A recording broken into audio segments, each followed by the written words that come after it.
Yakashi Shediruko. Nshuti bakunze ibi biganiro byacu, Shangazi Shirirungu Imana Marie Jose aho muherereye hose, dukomeje kwishimira gukomeza kubana namwe hano ku butaka bwa butagatifu bwa Kibeho. Twarabanye mu gitaramo cy'umunsi mukuru wa Bikira Mariya, turabana mu dushya twaranze Kibeho. Mbere y'uko rero igitambo cya misa y'umunsi mukuru gitangira, habanje nanone igitaramo cyiza cy'indirimbo nziza. Nyuma y'iki gitaramo turakurikirana inyigisho nziza ikomeye twagejejweho na Musenyeri Musengamana, umwirabura cyangwa umunyarwanda ngo burya ngo wamuhisha mu nyandiko kubera gutinya gusoma, ariko noneho ushobora gutega amatwi ugasobanukirwa ku byo wibaza ku bijyanye n'amabonekerwa ya Kibeho, bigufasha guhinduka no kugira ukwemera gukomeye. Wowe rero ubanye natwe, wowe ugeze kuri uru rubuga rwacu bwa mbere, ushobora kuduha subscribe kugira ngo ibyiza byose tujye tubisangira, ugakanda like, kandi ibi byiza tubonye ntitubyihererane, ukabisangiza inshuti n'abavandimwe kugira ngo twese turongere ukwemera hamwe. Dukurikirane rero kandi ntitugire na kimwe ducikiza. Thank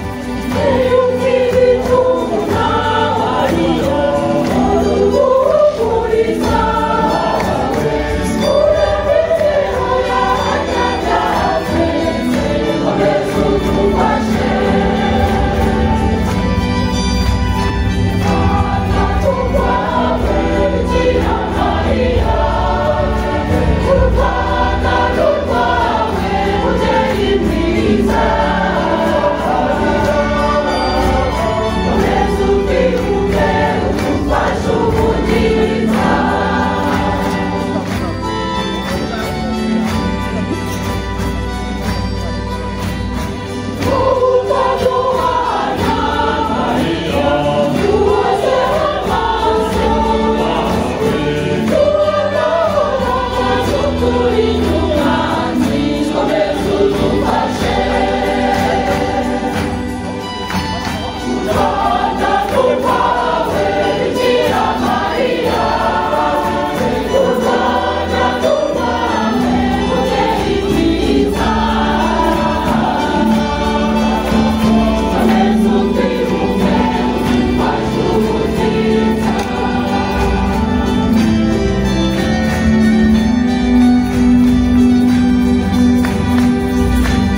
nanjye ndagira ngo mbifuze mwese ikaze hano ku Mutagatifu umubyeyi Bikira Mariya nyina wa Jambo.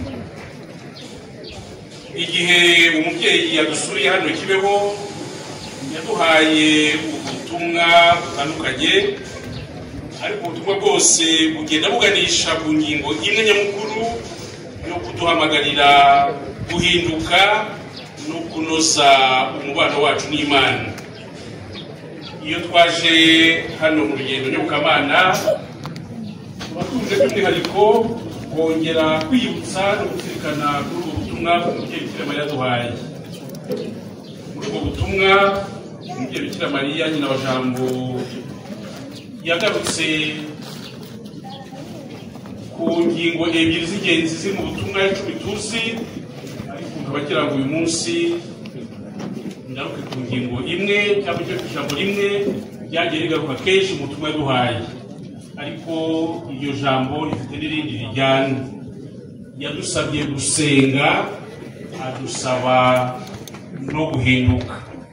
Yasubiyemo kenshi mu butumwa yahaye abakobwa batatu yabonekeye avuga ati musenge musenge musenge kandi muhinduke muhinduke muhinduke. Ubutumwa rero bwo gusenga akaba ari bugira ngo twiyibutse tunazirikaneho gato muri aka kanya. Tubanze twibutse ko akenshi dusubiye mu byanditswe bitagatifu cyane cyane mu mavanjiri, twibutse ko akenshi igihe Yesu yabwiraga abigishwa be abasaba gusenga habaga ari mu bihe bikomeye cyangwa bidasanzwe. Igihe yiteguraga ibigiye kumubaho ari mu murima w'imizeti, turabizi yabwiye abigishwa be ati nimwambaze kugira ngo mutagwa mu bishuko.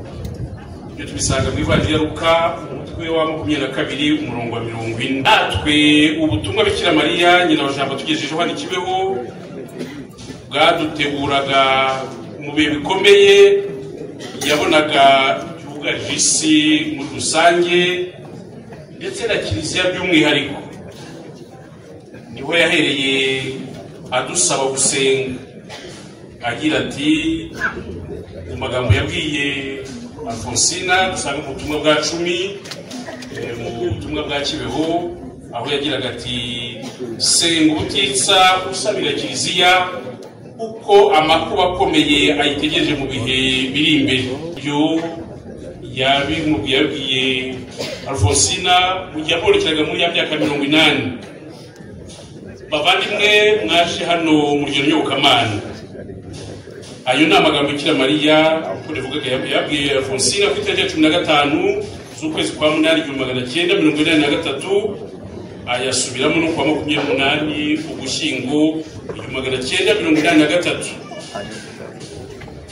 Iyo dusesenguye ibyavuzwe n'abakobwa batatu babonekewe, bigaragara ko Bikira Mariya atazanywe hano Kibeho no gutanga inyigisho nshya.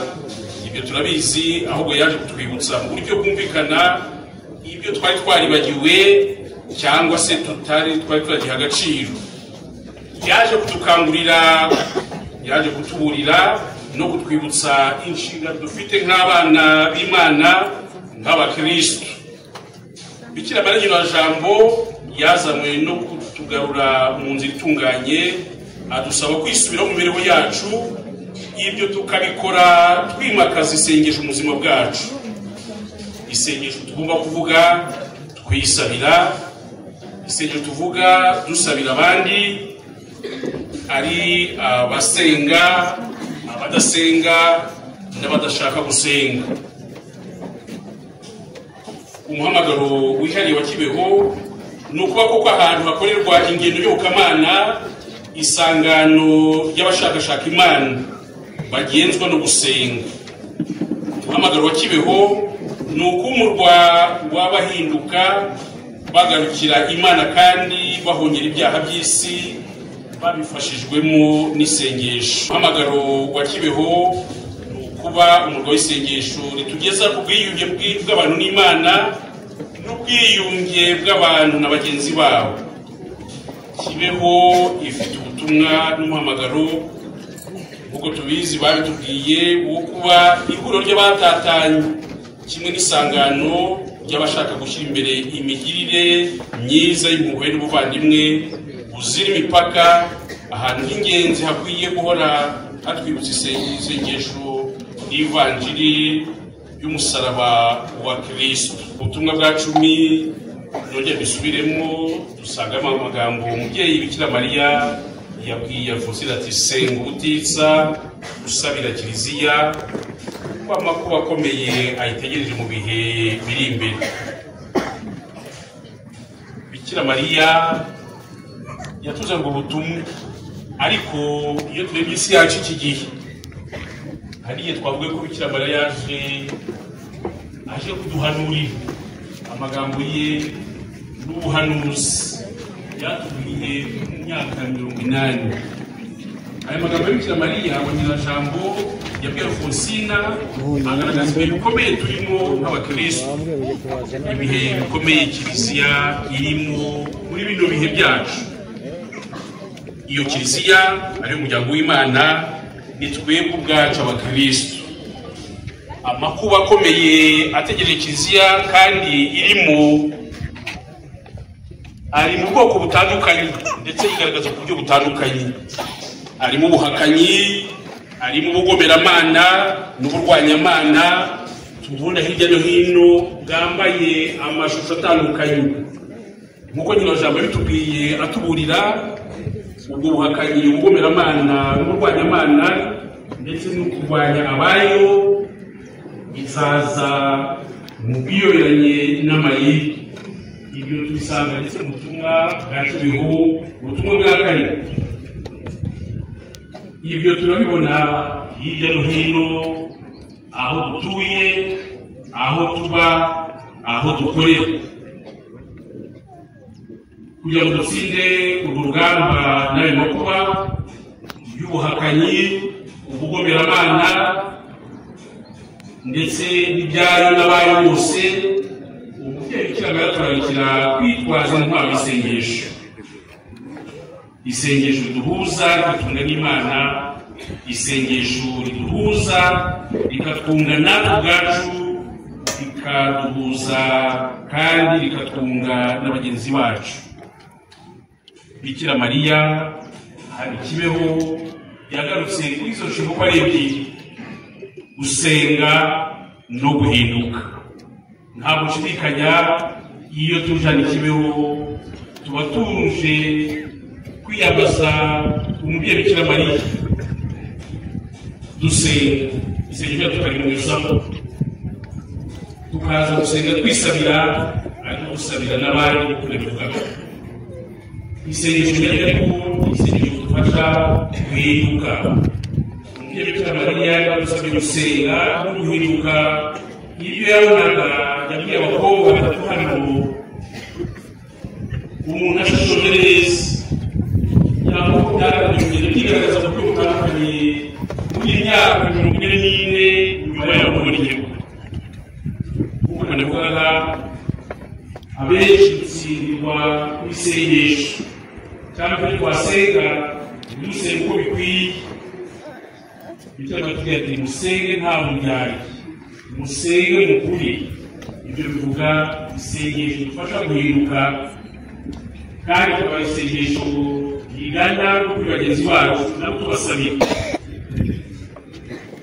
Ubuhakanyi n'uburwanyamana umubyeyi Bikira Mariya yabwiye Kibeho abwira Alphonsine ati musenge uti tusabira kiliziya kuko amakuba akomeye ayitegereje mu bihe biri imbere. Ayo makuba umubyeyi Bikira Mariya atubwiraga agenda agaragara cyangwa yigaragaza mu buryo butandukanye muri ibi bya none by'iki gihe, ariko ayo makuba ntabwo ari none gusa.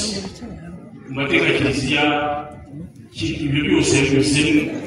Dusubira mu mateka ya kiliziya n'ububiti, ayo makuba n'ibigeragezo, ubuhakanamana, uburwanyamana ndetse n'ibitotezo yabinyuzemo. Umubyeyi Bikira Mariya atugurira igihe cyo kugaragaza kuzana Kibeho ibyo nabyo yabibona, kandi uburyo bigenda bishushanya byiyoberanije rimwe na rimwe ukanyobera naho utazi tukakeka byayo rimwe na rimwe muri twebwe ubwacu.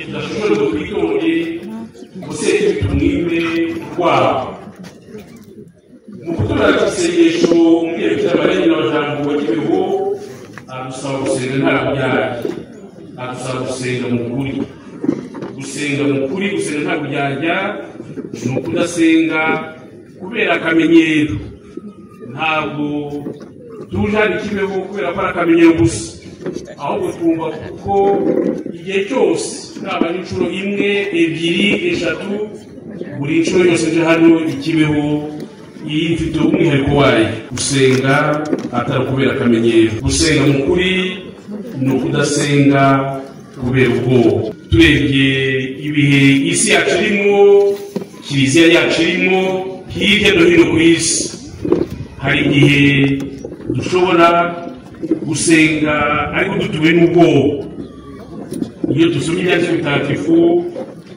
turabibona igihe byabaga bikomeye Yesu abwira Yesu ati musenge ariko basenge nta bwoba aho bafite ukwemera n'ukwizera kandi bumva yuko Yesu ari kumwe nabo gusenga mu kuri ni ukudasenga kubera ubwoba ahubwo tugasenga dusenga n'ukwemera n'ukwizera kandi twizera ko Yesu Kristo ari kumwe na kiliziya ye nk'uko yabivuye bitubwira ati ndi kumwe namwe kugeza ku ndunduro kugeza ku mpera y'isi ibihe bikomeye ubukristo bwacu bunyuramo ibihe bikomeye by'ibigeragezo kiliziya inyuramo Yesu Kristo ari kumwe nayo ababana nayo ndetse akagenda imbere yayo tuzirikana amagambo y'abigishwa bavuga ati ushaka umwigishwa wanjye nafata umusaraba we ankurikire kandi ayo magambo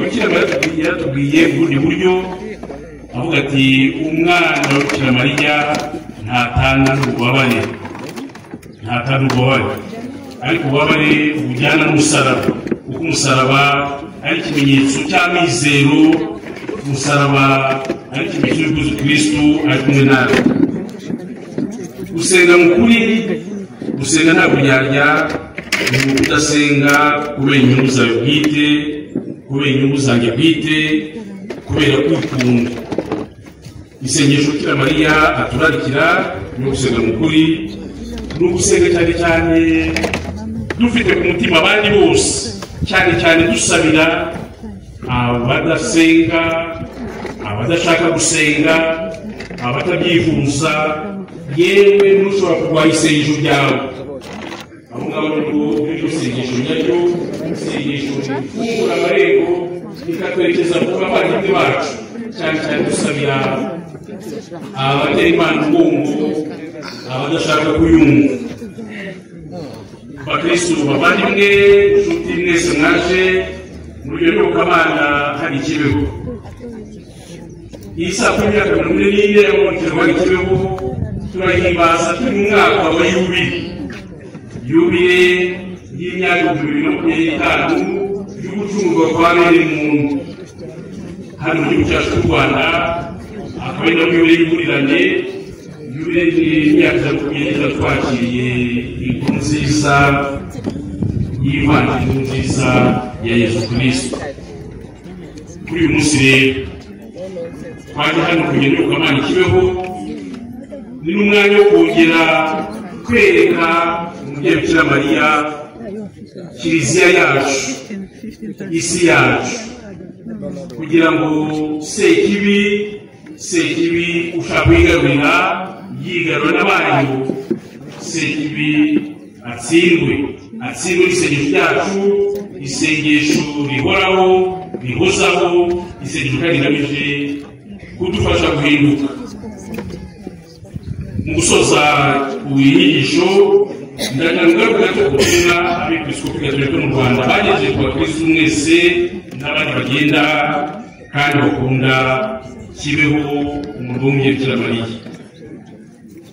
ubutumwa bw'ingenzi abepiskopi twagira mu gihe no minsi yashize cyane cyane bwadusaga kwirinda abashaka kugoreka ubutumwa bwa Bikira Mariya wa Kibeho abashaka kubusobanura uko butari bamwe bakabikora bashaka kugira Kibeho ya Nyirabajambo nk'imbata yabo umurwa mutagatifu wa Kibeho n'impano Imana yahaye Kiliziya.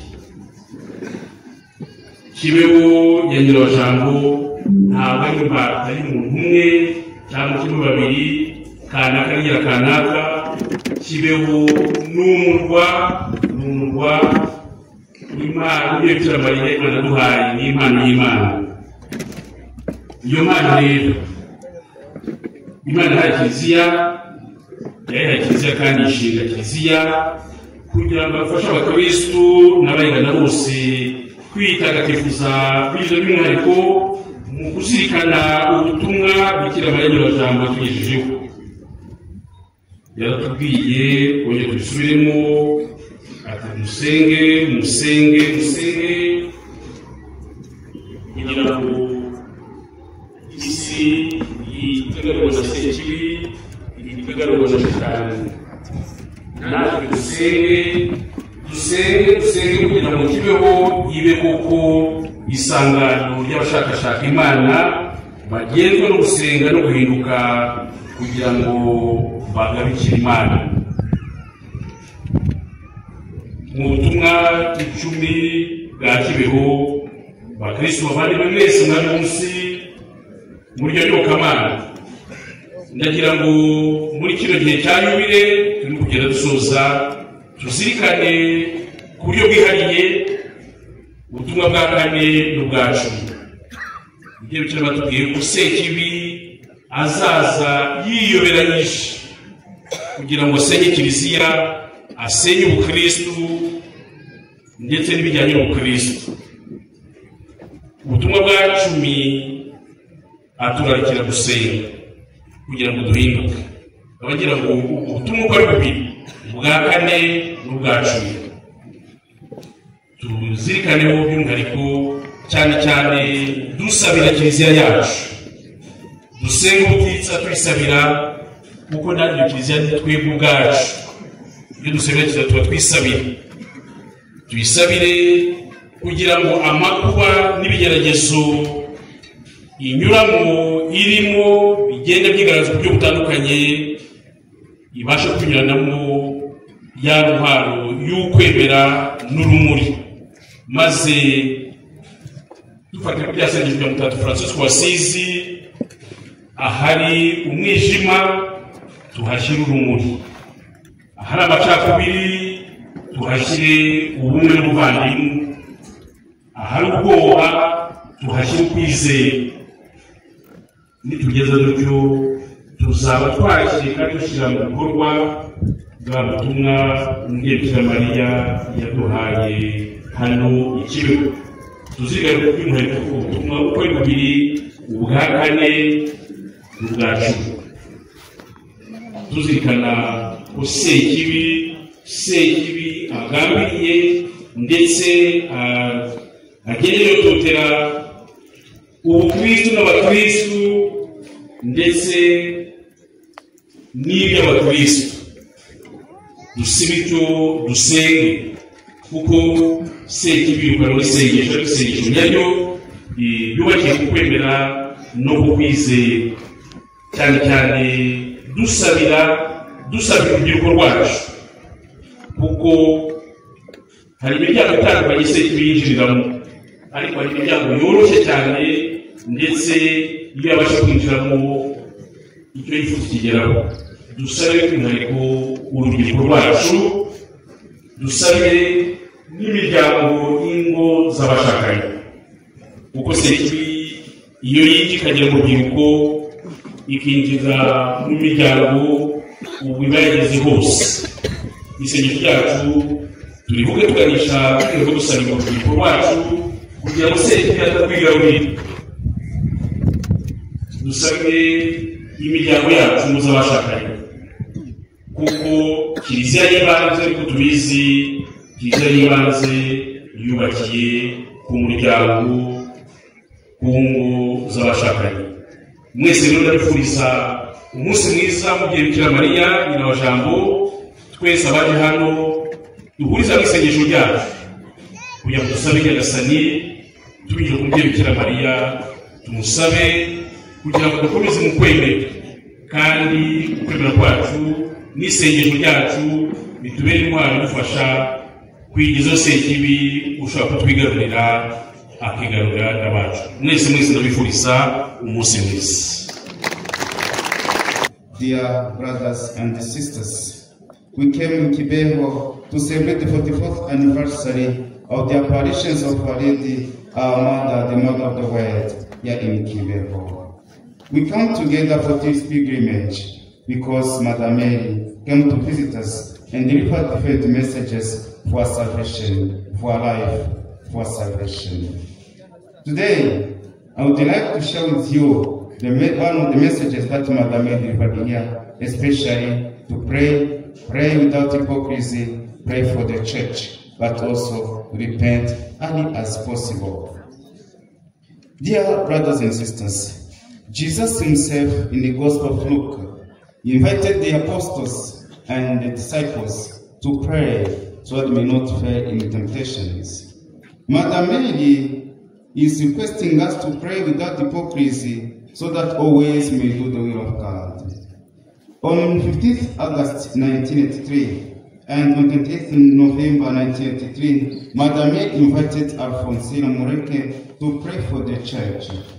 She came to remind us what we have forgotten to do as Christians, especially in our prayers. We have forgotten to pray for ourselves, for the church, for this world, which is going into hell. Dear brothers and sisters, Mother Mary wanted our salvation and want that to become holy. She is inviting everyone to recognize the will of God in their daily life. So let us continue praying for ourselves, for our families, for youth, for all people, even pray for those who do not pray in this world. It's not about to pray because we are worrying about something, but to pray with faith and believing and hope. Dear brothers and sisters, coming here in Kibeho, we gather together so that we may pray for ourselves. We gather together so that we ask the grace of repenting and becoming the children of God. We are privileged to celebrate this anniversary at the same time the church is celebrating the Jubilee year. In this year, we are invited to pray for the church, for the world, and for all people. Let us remind the messages that was delivered by the Episcopal Conference, by the bishops in Rwanda, that we need to avoid all other wrong teachings from Kibeho, but listen to what Mother Mary has taught, so that we may also respect and put into practice these messages that will pass really to inherit the kingdom of God.